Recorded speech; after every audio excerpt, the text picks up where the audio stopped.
Ladies and gentlemen, welcome back to the Circular Living Symposium, Upcycling Our Planet 2019. And we are ready to lead you into the panel discussion, which is on upcycling our planet through collaboration. We'll find out how different sectors are working together to address this issue of upcycling and also the global movement to drive sustainability.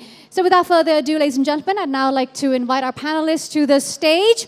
Please warmly welcome Ms. Irene Diaz-Ruiz, Project Manager of ECOALF Spain ขอเสียงปรบมือต้อนรับคุณ Irene Diaz-Ruiz นะครับผู้จัดการทั่วไปมูลนิธิ ECOALF Spain ค่ะ And next, a big round of applause, please, for Mr. Stuart Hawkins, ASEAN Public Affairs and Sustainability Director, Coca-Cola ASEAN Thailand ขอเสียงปรบมือต้อนรับคุณ Hawkins นะคะจาก Coca-Cola อาเซียนประเทศไทยนะคะ And next, ladies and gentlemen, a big warm welcome for Kun Patipan Sukhontaman, Chief Operating Officer, Downstream Petrochemical Business, PTT Global Chemical Public Company Limited from Thailand ท่านประธานเจ้าที่ฝ่ายปฏิบัติการกลุ่มธุรกิจปิโตรเลียมขั้นปลายนะคะจาก GC ก็ให้เกียรติมาร่วมสนทนากับเราในช่วงนี้ด้วยนะคะ And next, ladies and gentlemen, please give it up for Mr. Cristian Lara, CEO and founder of Recycle App Chileขอเสียงปรบมือต้อนรับนะคะผู้ก่อตั้งและ CEO ของ Recycle App นะคะวันนี้มาจากประเทศชิลีค่ะ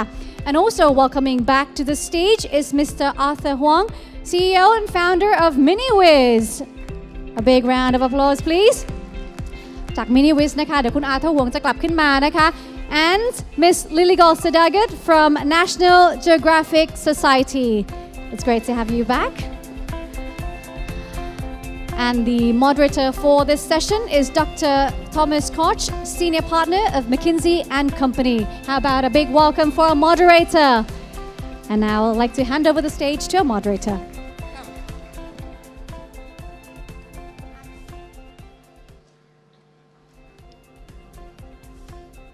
So, welcome everybody to the panel session. I can imagine a lot of people are still outside or still queuing to the restrooms. That took quite a while. So maybe Arthur is also in one of the queues. Let me take the moment also to say thank you. Thank you to GC to make this happen. Bringing all us together and talk about this at this topic at this time is fabulous. So thank you to GC. But I would like to thank all the 1,500 people in the room. And if you look at the room, this room is packed. And everybody takes a day out of their schedule. We all have a day job, I understand. But to spend a day thinking about the issue, I think this is really good. So thank you for that. So we heard earlier also some of the presentations, some inspirational stories from Arthur, from Lily, from Ellen MacArthur Foundations. So thank you for doing that. We will hear 4 more stories. And they will be very different because everybody has a different background. We have people from Chile. And I think what makes this panel very good is it is a very broad panel. Very diverse. Look, if you step back, we have everybody in the value chain. We have the producers with Kun Patipan from GC. We have 3 entrepreneurs. We heard about them. Cristian from Chile, Irene, Arthur. We have the big brand names from Coca-Cola. Stuart, thank you very much for making it. And we have the storyteller, who is our conscious to make things. And I think this makes this panel special, and we want to hear the stories of the other 4. So without further ado, Irene, if we can ask you to make your first story. The rules are very hard here, I must say. You have only 8 minutes, and you will be prompted. Very good, Irene. 8 minutes. Clicker? Where is the clicker? Can I have my own clicker? I think it's a very good question. That's the clicker. Thank you. Thank you so much. Hi, good morning. Thank you, everybody. Thank you, GC, for inviting us, and thank you for trusting us to make Upcycling the Oceans Thailand possible. Thank you to the government tourist authority to join us in this amazing adventure that we began 2 years ago. But here I am to talk about ECOALF. It's a very small company. It's a fashion company, in fact. And we want to say that we are a sustainable company. It's a good challenge for us to be able to say that we began being a sustainable company. We didn't change our mind. We was born sustainable, or that's what we trained. So when we began, we said that, okay, how can we be more sustainable? Because fashion industry, in fact, is one of the most polluting in the world. And it's something that we all are guilty for, because we are all dressed and we are all consumers of fashion. And it's something that many of us don't realize how impactful is fashion in all its phases, not only from the raw materials, also for the transportation, for the people that make our clothes, but also what happened then. For example, in Spain, it's said that about 20% our landfills are full of textile waste. And it's due to our model consumption, it's due to a low-cost model, and is due to many other issues that we have to face. So from our point of view, we decided that to make it more sustainable, this amazing industry and global industry, we wanted to do something new. It was to take trash and make it into a treasure for us. No, there are hundreds of tons of trash that we can create into new garments, new products with a very high value through an upcycling process. No? As we have the name of this amazing symposium is Upcycling Our Planet. We say upcycling our trash to make something more valuable. So what we do mainly is we want to make action. We want to be storytellers, but we want to be also story doings, and we want to do our bit. And our bit is begin to move. Yeah, move forward, and step by step, we have many things to improve. Fashion have many drawbacks, but we want to improve. So we want to stop using natural resources in a careless way, and we think that recycling is a good way to do it. We want to make things that are sexy, as it was said before, are cool, and are fashionable. We are not a recycling company, we are a fashion company, and we want to make fashion. So we recycle different things. We recycle PET, we recycle nylon, used tires, post-consumer coffee, and also natural fibers. But it's not only about what we do, it's about how we do it. Because we can do amazing recycled products, but if we are not worried about its carbon footprint, or we are not worried about the chemicals that are used, it makes no sense. So we have to take into account a circular economy for the fashion. And in that case, what are we doing? We're trying to make it more durable. I think a very important thing for the circular economy is the lifespan of our garments. It's very important, the recycling phase, it's very important, the reduce phase, but it's also how durable is it? How can it make a great quality, something that can be repaired many times, reused many times? No? That's an example of our flips that are also in the exhibition. You can touch, they are very hard, and they are made all in a local economy in Spain, based on used tires. No? And what also we can do, we can avoid chemicals to make it more natural. For example, coffee is one of the ways that we use to give the garment some properties and avoiding the use of chemicals. What else? We have to think about the whole eco-design, no? We have to think about the whole life of our products from the beginning. In this case, we have these sneakers made from marine litter, thanks to the Upcycling the Oceans project. But it's not only about the material, the polyester recycled from marine litter. It's about the sole. It's knitted in only one piece to avoid leftovers. So we have to think the whole product, and obviously without forgetting that we are a fashion industry, okay? So it has to be sexy or cool or fashionable too. And that's a slide I love, but because we are a very small company, we are 30 35 people in Madrid. We was born in 2012. So without our partnerships, we are not nothing, no? We need our partners, we need our supply chain to work hand in hand to make it possible, because there are many drawbacks, as I said before, for the fashion industry. There are many things to be done, and it's a super global, huge industry with many faces. So we have to work in a collaborative innovation for circularity to solve that gaps and to make things better. That's just as an example, sorry, because the texts are in Spanish, but that's an example that we did in Black Friday. No? You know, that's big event in November where everybody got crazy about buying and buying and buying more. No? So we decided that not Black Friday for ECOALF. No, we wanted to recycle Black Friday. So we launched a campaign with information about the facts of the global industry.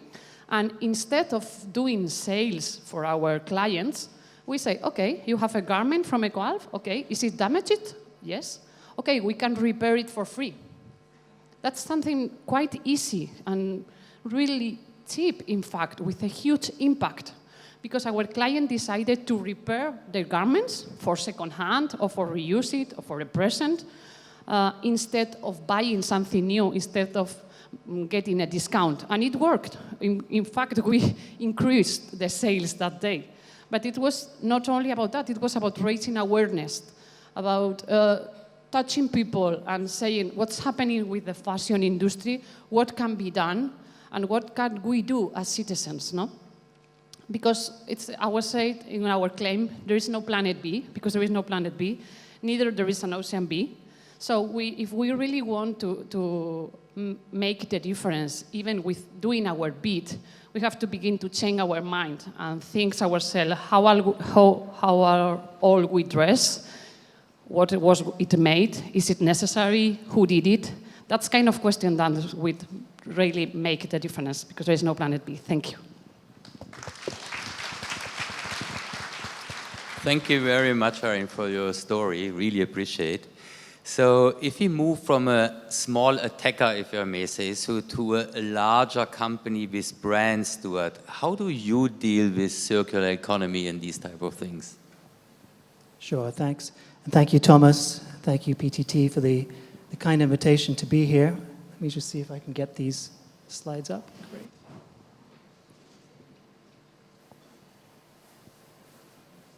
I think, like so many of the people here on the panel, so many of the people, the organizations in this room, we are really determined to step up on this crucial topic.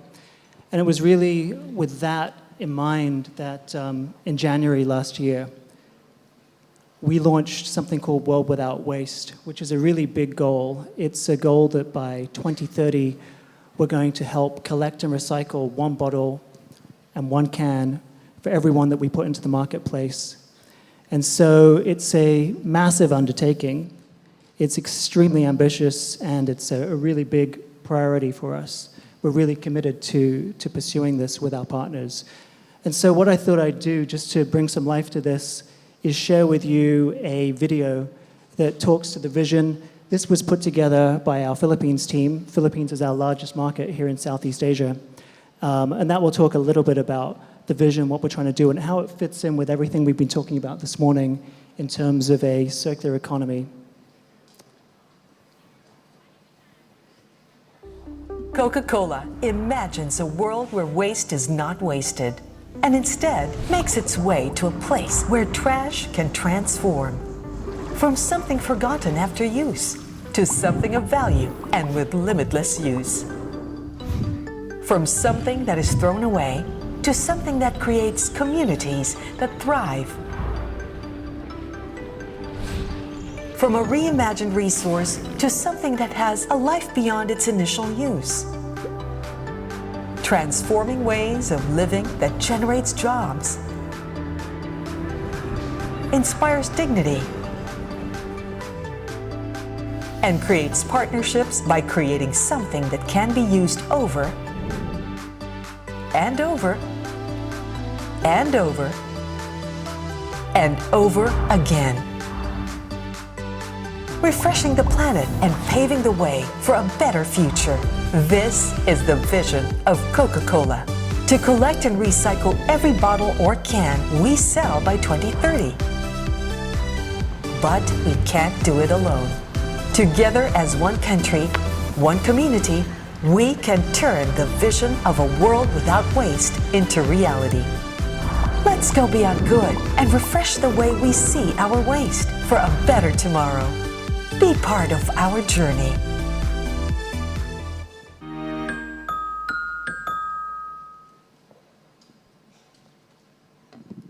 So, as you can see from the video, collaboration towards a circular economy is really at the heart of what we're trying to do. And maybe I can spend a few minutes just talking through the circle and the chart here on the left. I'm really glad that many of the previous speakers talked about design, because it starts at the top of this chart with the way that we design and make the packaging. So there are a couple of really big commitments under World Without Waste. The first is that we're committing to make all of our packaging portfolio 100% recyclable by 2025. That's our commitment to the Ellen MacArthur Foundation. Actually, in countries like Thailand, we're already 100% there, so we're well on the way. But the second big commitment is around using more and more recycled content in our products, and many of the speakers have referred to this as well. It's something that we've already started to do in Europe, in parts of Asia, in Latin America. It's something we haven't really started much in this part of the world, here in Southeast Asia, but it can be done, and it's a really exciting approach when we think about the circular economy. Just on Wednesday, this picture on the middle panel here, that's a picture, an announcement that came out of Australia from our team there. And we have managed to crack the code in Australia on a carbonated soft drink packaging that is 100% recyclable. And the commitment in Australia is that all of our carbonated soft drinks and our water, which is already in 100% recycled plastic, all of our packaging will be in 100% recycled plastic for our single-serve beverages in Australia. So it's really exciting. It's probably the first in the Coca-Cola system globally where we've been able to move forward that quickly on the technical innovation side. But here in Southeast Asia, we're also pursuing this very aggressively. 2 weeks ago, actually, in Manila, we just launched the first fully 100% recycled PET beverage bottle in the Philippines with our Vivo water brand. So we're going to be doing this more and more to be able to meet our goals by 2030. To enable all of this to happen, there's obviously got to be a massive focus on collection and collection for recycling. And there again, we're not really starting from scratch in this part of the world. Collection for recycling rates here in ASEAN are actually relatively high, driven by a very active informal sector who make their livelihoods from collecting, recycling, selling these materials that have value. So how are we going to drive these rates up higher?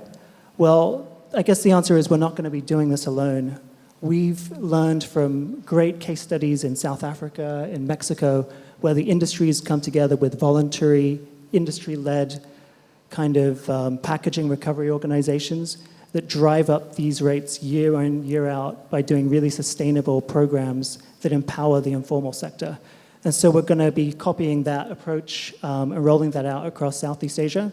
In Vietnam, in Ho Chi Minh City, just last Friday, we were really honored to join with 8 other companies in the consumer goods space to launch Vietnam's very first PRO. So that's a really big milestone and something, again, we're going to be pursuing further.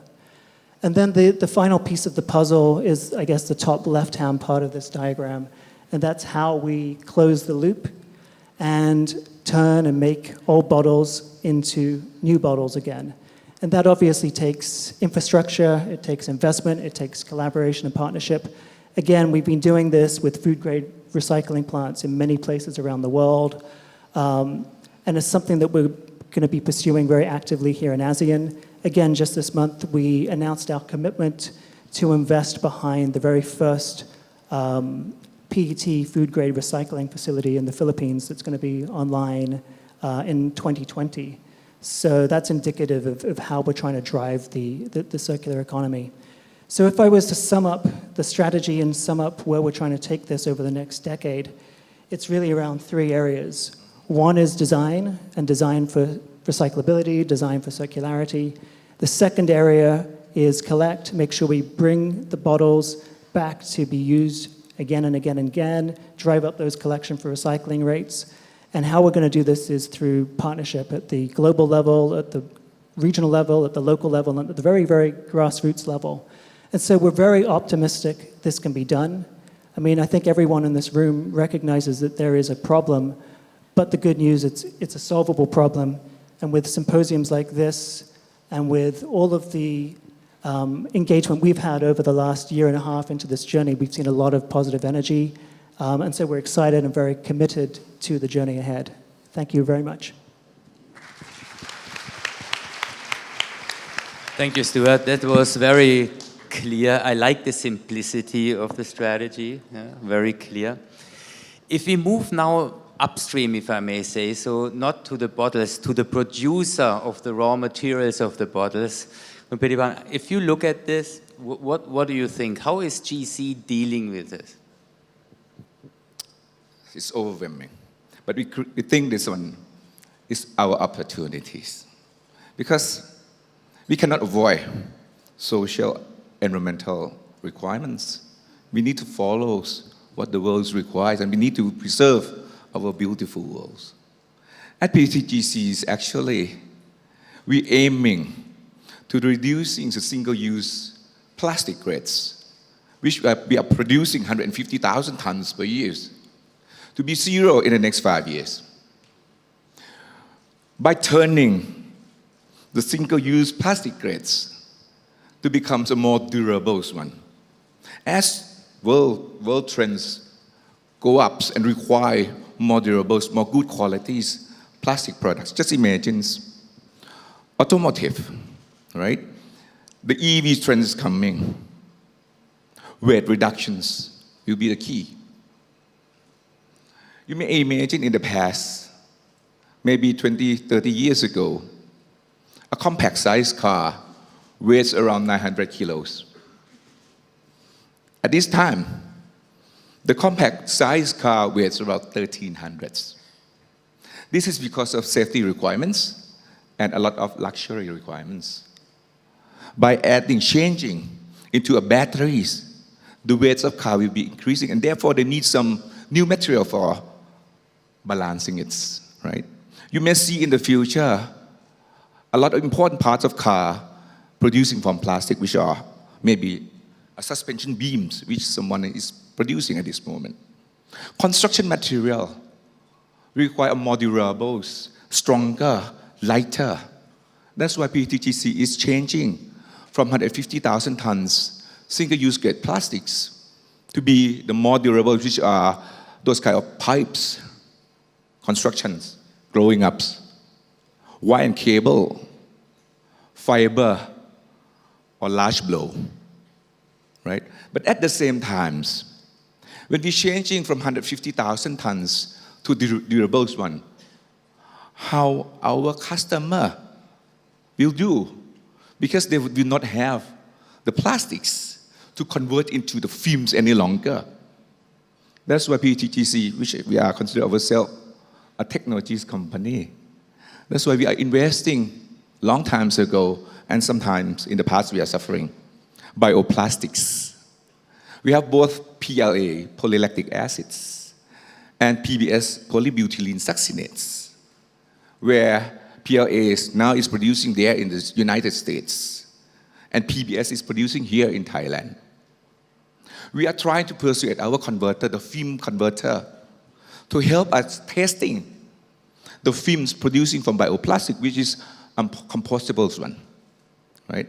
And they will have the business altogether in the future, because actually we cannot ban the whole 100 plastic bags.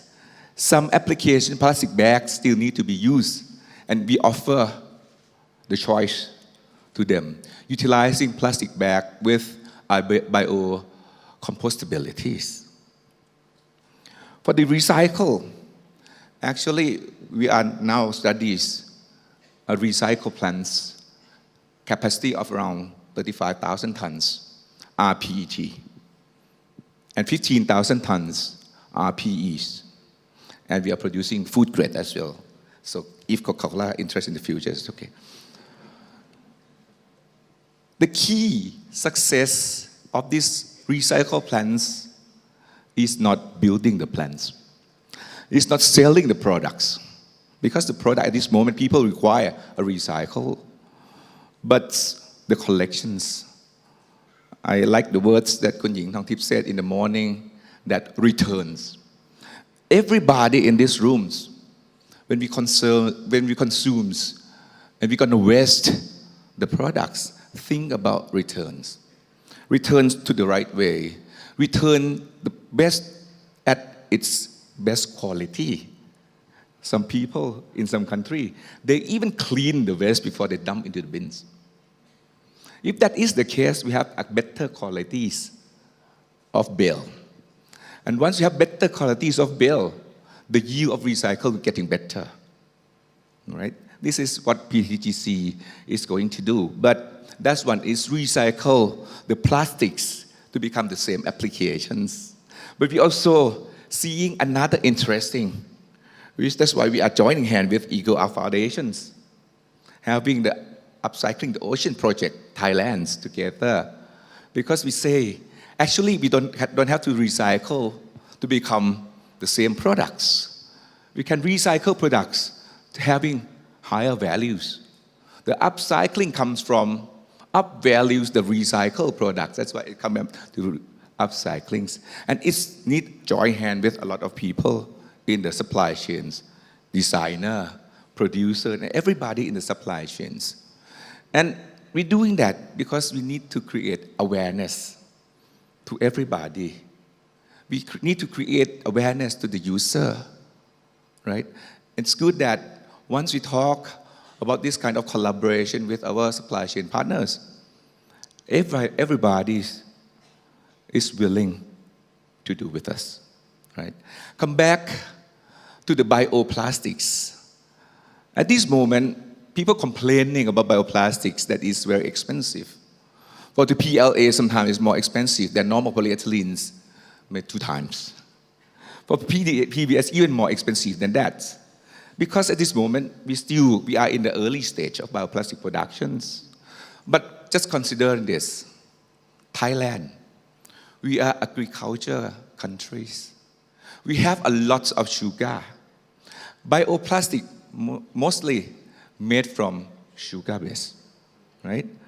We can build up bio-complex and bio-refineries here, bring everything, integrations from farming, biochemicals, bioplastic, and connecting with those kind of converter and producers. And we believe that we can bring the cost of bioplastic down. Joining hands with converters from the beginning, if they're trying to run the bioplastics, of course they need to modify and fine-tune the machineries. But again, if they do more and more of productions in the stable volumes, the loss will be less and less. The efficiency of production will be more and more. So this is what PTGC is aiming for in the future. Thank you. Thank you very much, Pariban. Let's move to the end of the whole value chain, if I may. So we know how it's produced, how it's made. And Cristian, why don't you not share your story? What is the trick to collect? Yeah, thank you so much for the invitation. Well, I'm Chris. I'm from Chile. I'm 26 years old, and I'm the founder of Recyclab. You know that we create this mobile app because if this is working, yeah. We are facing one of the biggest problems right now with the garbage. Yeah, you can see in social media, you share a lot of time the videos on Facebook, on Instagram. But the truth is, in my country, in Chile, the last year we produced 17 million of tons of garbage in 12 months. And you know how much we recycle of that? 1% in Chile. only 1% of the garbage that we produce in a single year was recycled. So a good question is, why the people not recycling right now?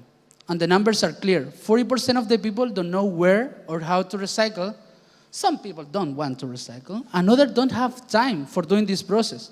So who is recycling in Chile, in Thailand, in all the world right now? The waste pickers. They are more than 10 million people. They are working in the street around the world right now, but working in poor condition, because the waste picker is not an official job. They are looking the gains of the day into a trash can.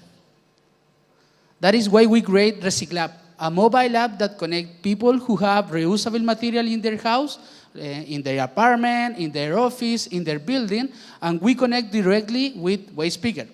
And how does it work? It's very simple. First, you need to declare how much material you have in your home.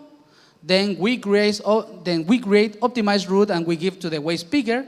They pass by your place, pick up all the material, and sell to companies of recycling. So this is the easy way to recycle. It's free for you, and you can win points with each request you send, and you can find amazing awards in the app. Awards like Sustainable Award and just beer. We give beer to the people that are an award for recycling. Interesting model, right? Yeah, but how we made it, how we make money, how we survive. And we got a business model. We work with a group of big companies like Unilever, Carlsberg, and they pay for our data of collection that we are raising with the waste picker. It's a complex model, and I can give more details in the coffee break if anyone who want to talk. But basically, they work with us for two big reasons. One of them is our traction.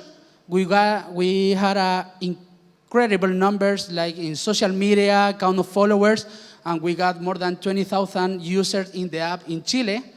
And for our social impact, for one of our clients, HP, we create the biggest campaign of recycling that we are making in Chile. We took all the printers that the people have in their house in 12 cities. You know, Chile is one of the largest countries in the world, so the logistic is a headache. But we made it with just waste picker. We collect all of the printers, we recycle, and then we transform all the printers in orthopedic arms. Cute, right? And you want to know how we made it? Yeah, you can see in the next video. Sin duda que hoy en día la tecnología es fundamental para nuestro desarrollo. Also, Pero eso it's trae in Spanish. consigo el problema de los residuos provenientes de esta industria. Afortunadamente, corporaciones como HP y sus clientes han hecho posible que cantidades de desechos no sean enviados a rellenos sanitarios, creando campañas de reciclaje con un tremendo aporte de valor a nuestro medio ambiente y a nuestra sociedad.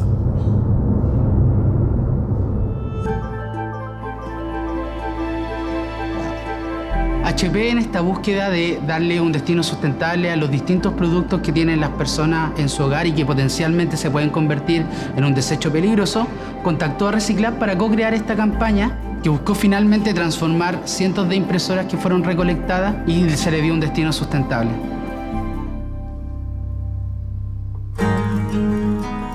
Todas las impresoras recolectadas llegan a la planta de reciclaje electrónico en Valdivia. Y ahí es donde se separan la mayoría de los componentes peligrosos para darle un destino aún más sustentable a estos productos.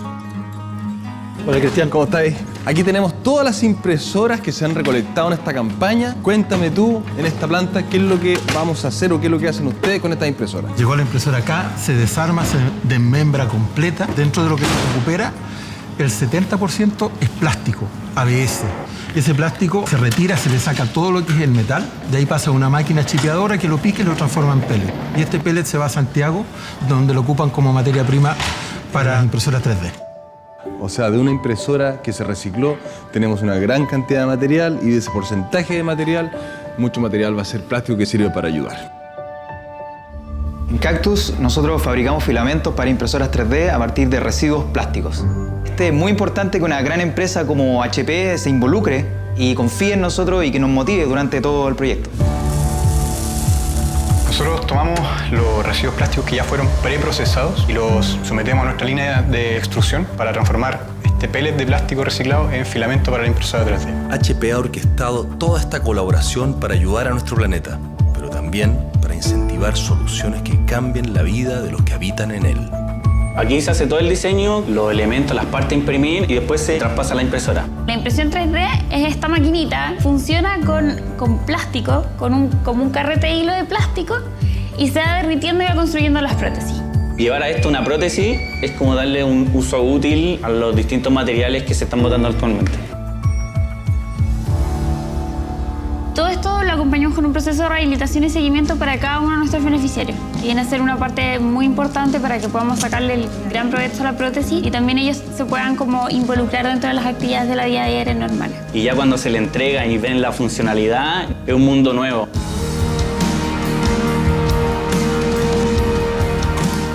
Desde la conciencia de cuidar el medio en el que vivimos hasta ayudar a estos niños que realmente lo necesitan, esta campaña ha ido creciendo y sumando apoyo. Solo podemos dar las gracias a iniciativas como estas y a todos los que participan en ella.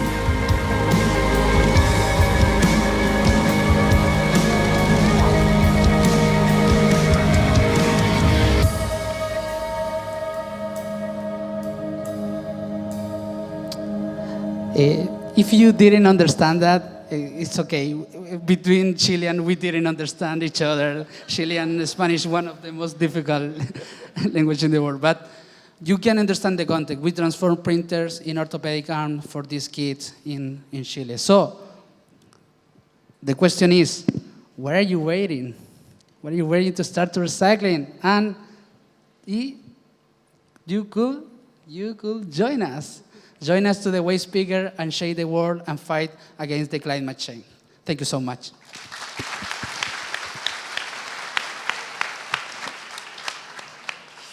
Thank you very much. It was a very inspirational story from Chile, really. Thank you. We heard 4 of additional inspirational stories to the other 2. Would like to open a bit now the Q&A. So we have about 20 minutes for Q&A. I will ask some questions around inspiration, challenges, and business opportunities, but I would like to keep also the floor open for some of the questions later. And I wanted to start with Arthur. We heard so many things about your business opportunity, you're long into it, and you really mesmerized the room here with your ideas and what's possible. My question is very simple. What inspired it to you? What was your Lily moment in this coffee, in this orange chair to make all this happen? And where does all the idea come from? Fortunately and unfortunately, it came from a personal anger at looking at how we consume. Okay, I always hate fashion people, even though I'm in fashion industry. Sorry. But I mean, that's because I think this is full of shit, very fake. But in order to change that world, we need to be part of that world, okay? Unfortunately, and this is kind of, and I think all this starts in when I was in Rome. When I was studying in 1999, and I was in the archaeology class, and then when all these tourists taking photos of these beautiful buildings, pantheons, that they little know that all these buildings are made from trash already. And when we are doing archaeological digs through all the different periods, it's actually, you're behind the brick wall and the stone wall, it's all trash. Trash from everywhere, from Egypt, from Greece, and it's all packaging waste. By the way, back then, ship in amphora. It has dead animals, right? All the way to the human bodies, and all the way to any type of packaging waste. Okay, so that is actually the building block of an ancient. It wasn't ancient. It's still the inspiration of what we call the modern or this Western civilization. Okay, it is still okay. And so once you understand that, you're like, okay, we have really forgotten all the ancient wisdom that we have been so accustomed to for the last millennium, right? So can we do that today? That's all. So anger plus a little bit of history. Okay, that's a short answer. So we have the tea version, we have the anger version. Yeah. So Lily, coming back to you, we heard your personal stories, but you touched so many people during your studies and so on. How do you see that other peoples are changing? So how do I see? How other people or companies are changing? What is their Lily moment?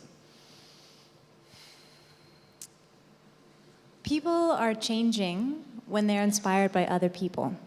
So, I mean, I'm sure a lot of us just watching that video and listening to everybody else speak on the panel today are going to be leaving feeling as though they have more confidence in moving forward with what circular economy is and what they can do about it. Whether you're a student or whether you are in a position of power in a business or whether you work in the government, you listen to these stories and you have the opportunity to make a change depending upon where you are in your life and what resources you have. And I think, speaking from the United States' perspective, there's a severe disconnect in my country between what we consume and the environmental impact that we have, because we're so separate from everything. We're separate from our food, we're separate from our waste, we're separate from our water. Everything is just consuming. So I think what these stories and opportunities can do is allow people to realize that they are connected in a system, that they are connected to the earth. I mean, when you go to Bangladesh and India and you see people living along the rivers, they know that their life is entirely dependent upon that water stream. And they know that with climate change and severe flooding and barrages disrupting the flow of water and the lack of fish that are coming in, that in an instant, everything will be taken away from them. And that climate change is a result of our production and our use, perhaps more so in the Western world, is affecting those people, millions of people, thousands of miles away. So we're all connected. And what the stories can allow us to do is to connect our lives to one another, connect to the earth, and then realize that we have the power and potential with innovation, with education, with IT, with ourselves, to do something about it. Very good, thank you. Irene, how did it start in Madrid? Well, we started, well, in fact, our manager and our CEO began the company after coming from the fast fashion industry. So he had a son called Alfredo, that was the company's name after him, ECOALF, and he was really worried about the new generation, about the planet we are leaving to new generation. Now we are also worried about the generation we are leaving to our planet, because it's something that we don't tend to talk about, no? We say like, poor new generation, what disaster of planet we will live. But if we talk about our behavior and their future behavior, we have to be really worried about how they will be as citizens in the future, and it's something that ECOALF is working on, no? In raising awareness and to make better people for a better world. Thank you. Stuart, how would you describe the Lily moment at Coke? We all would be very interested in that moment. So I can answer that on a personal level. I can also answer it on a Coke level, and they actually coalesce. So on a personal level, I remember it very vividly because it was in March 2017 in Bali, Indonesia, where I was attending the World Ocean Summit hosted by The Economist. There were a lot of people there over that 2 days. There was government, there was civil society, there was private sector, there were celebrities, Nat Geo was there, there were students, academics. I mean, it was a room packed full, kind of like this, packed full of very diverse cross-sector representatives. And that was the first time personally that I really started to understand the depth and breadth and the scale of this issue, and how we all need a sense of urgency. We all actually need to do something and step up. And why I say it coalesces with, our corporate view on this is because that summer, about 30 to 40 people globally were tasked with really just thinking boldly about what actually we would do. So I was part of that team We have people from all over the world. We had corporate people. We had people from many different countries. We had bottler colleagues. And the intent was, how are we going to do something really bold and transformational and ambitious in a way that maybe will fail, but at least let's put out something aspirational and then try and hit that goal. And so that's how World Without Waste was born. There was a ton of senior leadership involvement in the whole process, led by the CEO, who then in January 2018 got up shortly before the Davos World Economic Forum and made this commitment to the world. So I think my kind of Lily moment also coalesced with a sense of the company that we really got to take this seriously, step up, and there's actually a solution that can be pursued here, as daunting as it kind of seems in year 2018, 2017. Thank you, Stuart. Kun Patipan, was there a Lily moment in GC, and what are the concerns as a producer you see? Because actually, PTGCs, we are interested in this kind of circular economy for quite some time. That's why you may know that we invest into bioplastics maybe 8 years ago, since its beginnings, and no one using the PLA product at that moment. But because PTGCs and PTT groups, we're focusing on sustainability concepts. We have to take care of balancing between 2E and 1S, you know that, economies, environmental and social responsibility. That's why we are bringing everything all together. And now we're expanding our concept through all of our customer and converter. But actually, one challenging is that the circular economies now is not yet standardized. It's different in countries by countries. For example, actually, we have a variety of products. Petroleum-based, petrochemical plastics, some of them non-compostable, some of them compostable. Same as bio-based plastics, some of them non-compostable and some of them compostable. But we cannot separate, we mix up somehow. I'm afraid somehow in the future, if we don't separate on applications, it's going to be very difficult to segregate. For example, drinking water bottle. Normally we're producing by PET, which is non-compostable. Need to be a recycled one. Some of them producing by polylactic acids, which is compostables. But if we come up with the same physical appearance, how are we going to segregating into the waste collections? And when it's mixed, the compostability is not work 100%. And when it's mixed, the recycle, when it's mixed between PET and PLA, it's very difficult to recycle. So commitments, standardizations, and way of practice need to be discussed. Thank you. Cristian, you showed us a very interesting app, the Uber app, more or less. Huh? Uber of recycling. Exactly. New York Times call us like that. Yeah. And I think everybody, when he looked at the app, said, wow, this, I saw Kun Patipan's eyes, oh, I can see that also in Thailand. So what other ideas do you have like this? Do you plan a global rollout, or do you plan the new app? So where is your company going?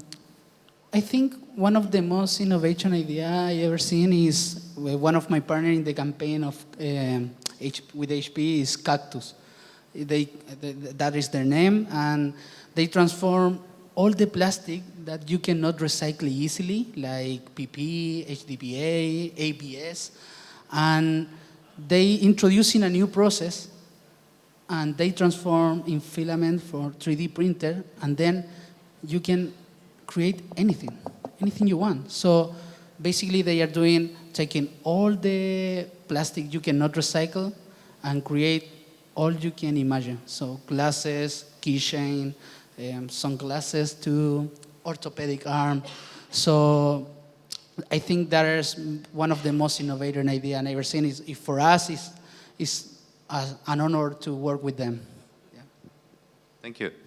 Would like to change a bit the gear towards the business angle. And Arthur, I would like to start with you. What is for you the biggest bottleneck? Is it ideas? Is it money? Is it partnerships? Or where do you want to go going forward? There's lots of good ideas out there in the world, as it's demonstrated, I think, everywhere, any countries. So it's not the idea, it's the problem. It's not a bottleneck. It's totally about one thing, scale and inertia. Okay, first of all, there's a mismatch of scale, big time. We're generating too much waste, and then there's not enough scale of demand for these materials. Really, not enough demand. So that's why I see potentially fast fashion is actually a great, or fashion could be a way, because people do buy these useless stuff. So, just get them to use it again, Okay, so this is a scale gap. That's why we're in architecture, in buildings, is because of a scale gap. Because one wall of construction material, you easily take up tons of material. But for you to collect recycled material, for the recycler to be profitable, you need to have a certain volume to be able to pay them, right? So you need to bridge that scale gap and also with a financial gap in between. That's the first thing. Then of course, I don't think technology, again, I think demonstrate all here is not the issue, right? So of course, we definitely wish Coca-Cola have that scale, but they're still not doing it, really, until 2030, right?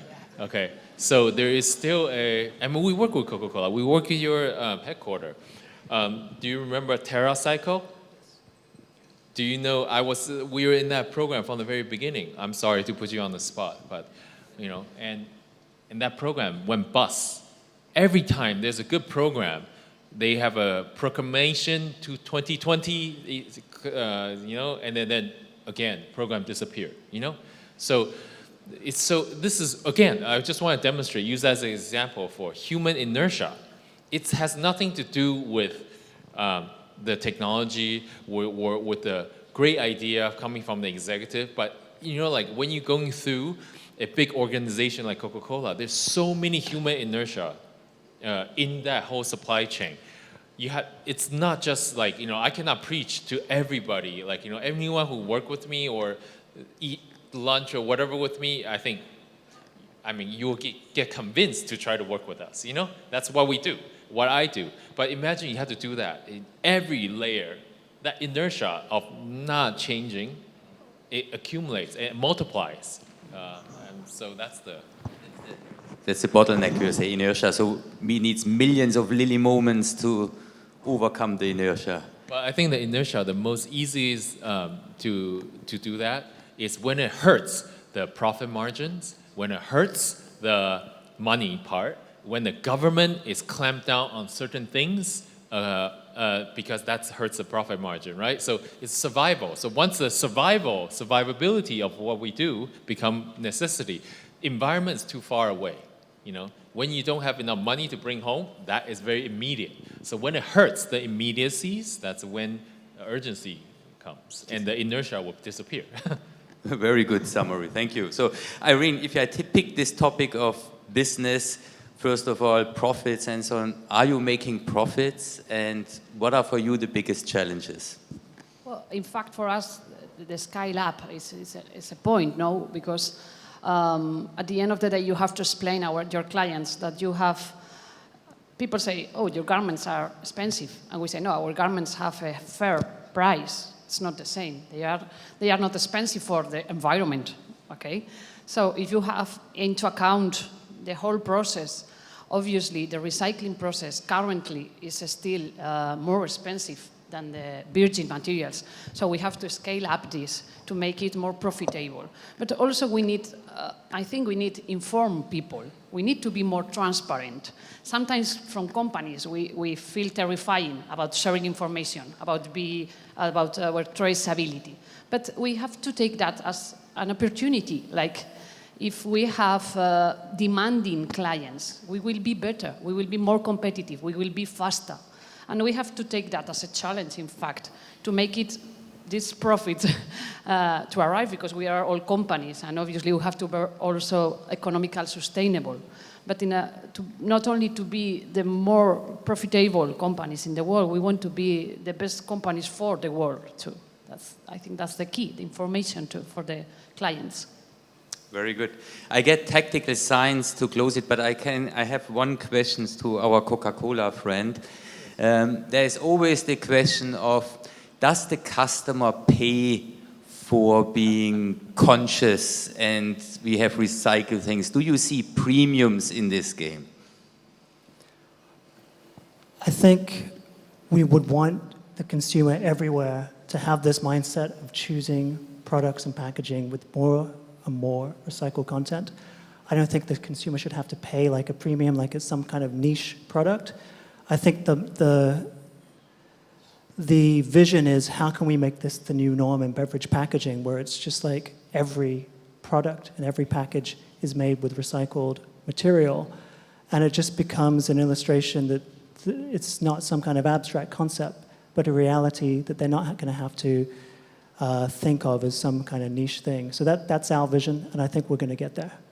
Very good. I think that's a very good closing comment.